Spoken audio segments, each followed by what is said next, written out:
Time is a merciless warden.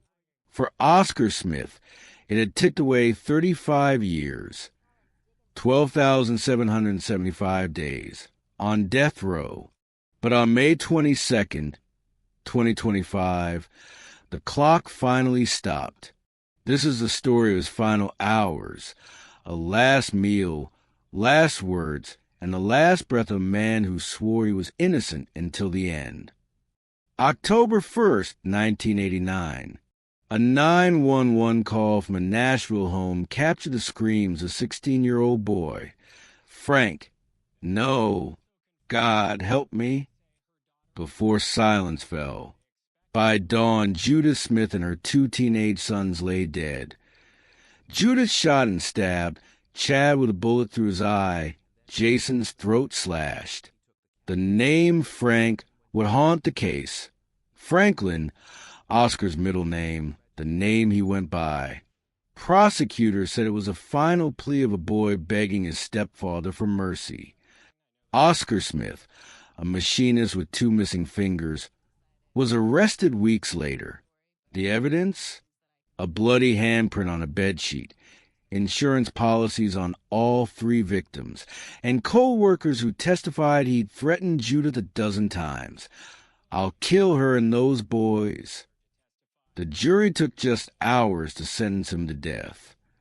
But Oscar never stopped claiming innocence. In 2022, new DNA tests found an unknown person's genetic material on the murder weapon and all. Yet the courts refused to reopen the case. The evidence is overwhelming, the judge wrote. For Oscar, the truth died with him.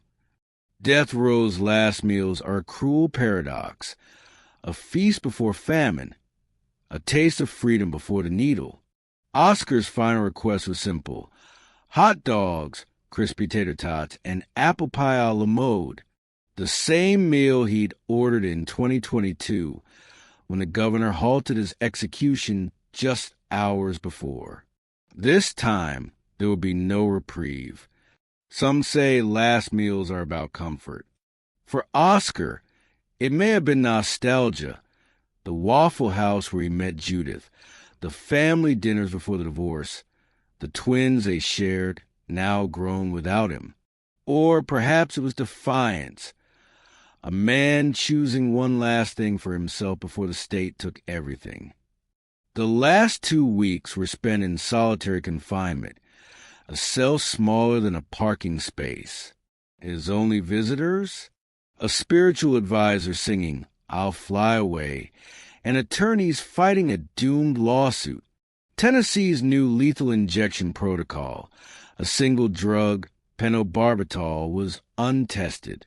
His lawyer warned it could feel like waterboarding, a torturous drowning. The state didn't listen.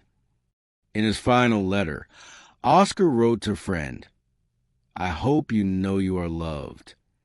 Did he mean it as a farewell, or a plea to be remembered as more than a killer? 10:32 a.m. The curtain lifted. Oscar, now 75, looked at the witnesses and spoke for 3 defiant minutes. Somebody needs to tell the governor the justice system doesn't work. Too many innocent people are being killed. Quit. Get a backbone. As the drug flowed in, he whispered again, "I didn't kill her." Then silence. At 10:47 a.m., Oscar Franklin Smith was pronounced dead, the first execution in Tennessee in 5 years. No autopsy followed.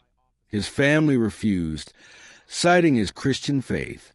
We'll never know if he felt the excruciating pain his lawyer feared. We only know the state called it justice. Outside the prison, Judith's family thanked the justice system.